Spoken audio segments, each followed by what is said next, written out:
Hey everyone, and this week we're going to turn our attention to designing assessments that help us gauge student learning. We're going to read about constructing and sequencing writing assignments, and we'll also learn some of the best practices about writing effective assignment prompts. I also want to share a couple thoughts about the readings for this week, and then I've been teaching for almost 20 years now at the college level, and I'd like to share a few thoughts about designing writing assignments.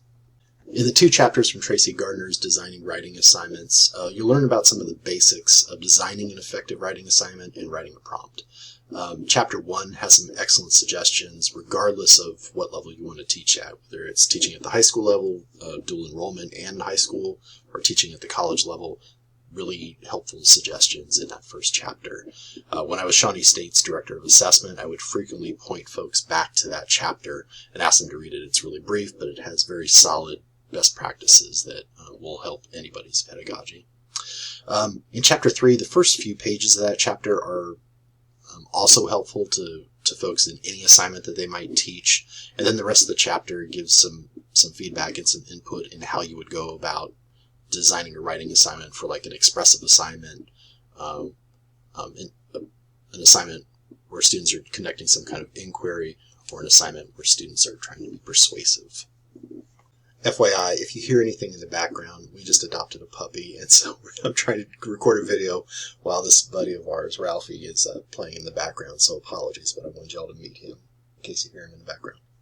The selection from White and Wright's Assigning, Responding, Evaluating, they address the same basic concept, designing writing assignments, but they take a pretty different approach to it, and they address a number of different other issues that Tracy Gardner doesn't address in her text. White and Wright, they focus more on sequencing assignments. They also address issues like how you talk to students about assignments, how you introduce assignments to students, how and whether or not you should use the open topic approach, allowing the students to write about whatever they want. They also address other issues such as collaborative writing, digital media, writing about literature, and a few other topics that aren't addressed by Gardner. Chapter 2 of their book provides examples of different writing assignments that also differ from what Gardner talks about. So there's a few things to take a look at in there that differ from Gardner. So they're both helpful texts, and if you're newer to teaching or if you plan to teach in the near future, I think that they're essential readings. And even if you taught for a while, like I've been teaching nearly 20 years now, and there's still helpful things that I glean from those texts every time I come across them. So give them a good read. I also wanted to add 3 recommendations and insights on the topic of designing assessments and writing assignments based on my 20 years or so of teaching writing. One is the importance of backwards planning. And those of you that have taught for a while, you probably get it. But if you're new to teaching or newer to teaching, I think that this has been a helpful thing when I've worked with newer writing instructors.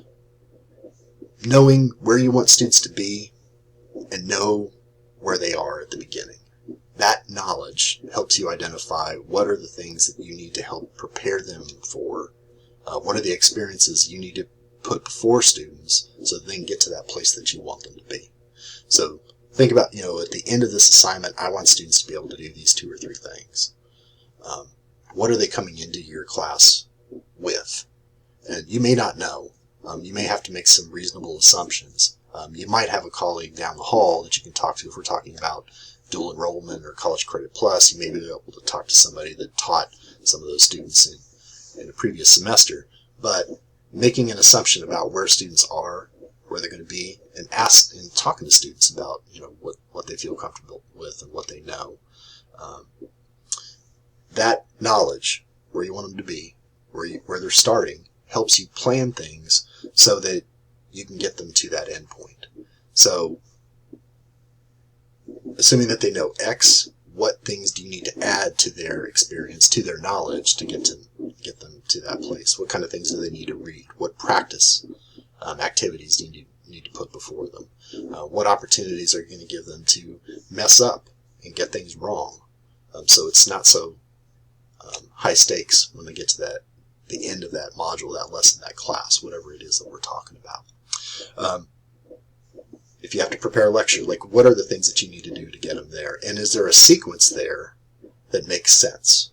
Are you going to leap into teaching students how to paraphrase before you teach them how to integrate a quote? maybe, if you have a good reason for doing that, depending upon what students knew before. But thinking about the sequence of learning is super important. That backwards planning time is time that's very well invested. When I teach first-year writing, most students write to what they call a general audience. So I want to say something about audience, kind of add on what Gardner writes about in her book. When we write, there's usually an audience. There's almost all the time, there's some kind of audience that we have in mind, whether we're talking about professional writing, personal writing, writing in our civic life. There's always some kind of audience that we're thinking about, or multiple audiences, more commonly, that we're thinking about when we're writing. Even an opinion piece in your local newspaper, like the Portsmouth Daily Times in Portsmouth, Ohio, there's a specific audience in mind. There's audiences in mind when you're writing anything, I think. The trouble I find with the general audience idea when we talk about that in the context of teaching writing is that it distances the students from readers. You are definitely, as educators, you are definitely a reader. We're not going to try to ignore that and pretend like, no, you're just writing it for this other audience. No, you're reading it, you're grading it, you're evaluating it, you're assessing it.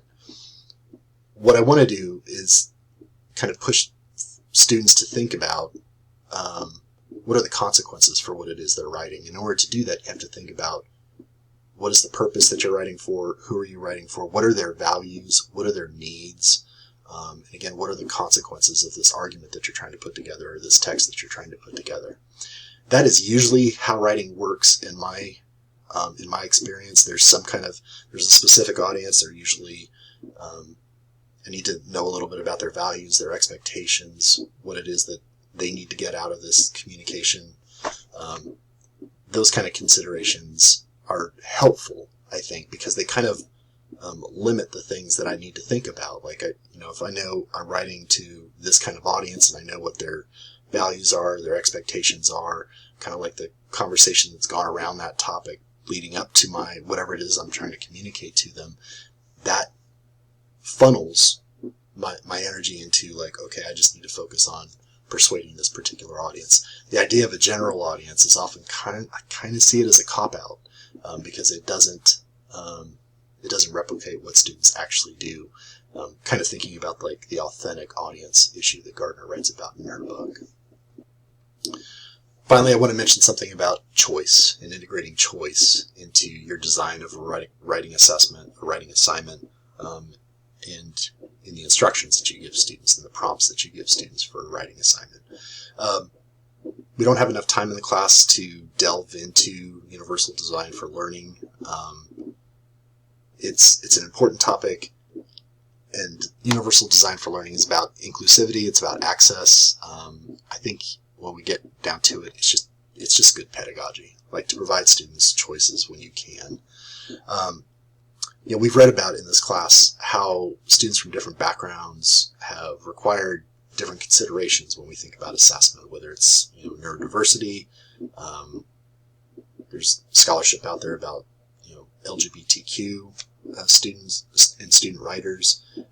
Also think about students from different racial formations. Providing choice to students, it's an excellent way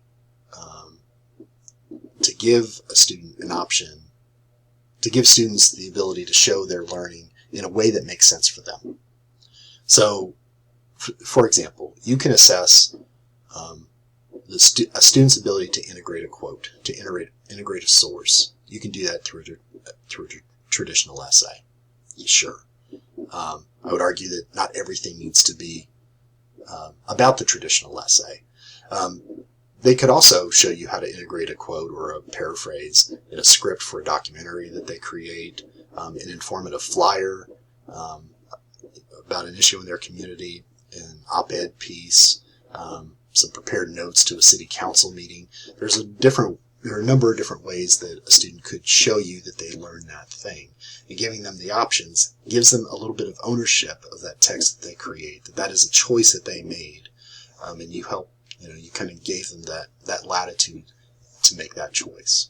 So, being able to integrate choice into writing, like you all probably experienced it as writers, like you really appreciate having some choice. Pay it it forward and let your students have some choice as well.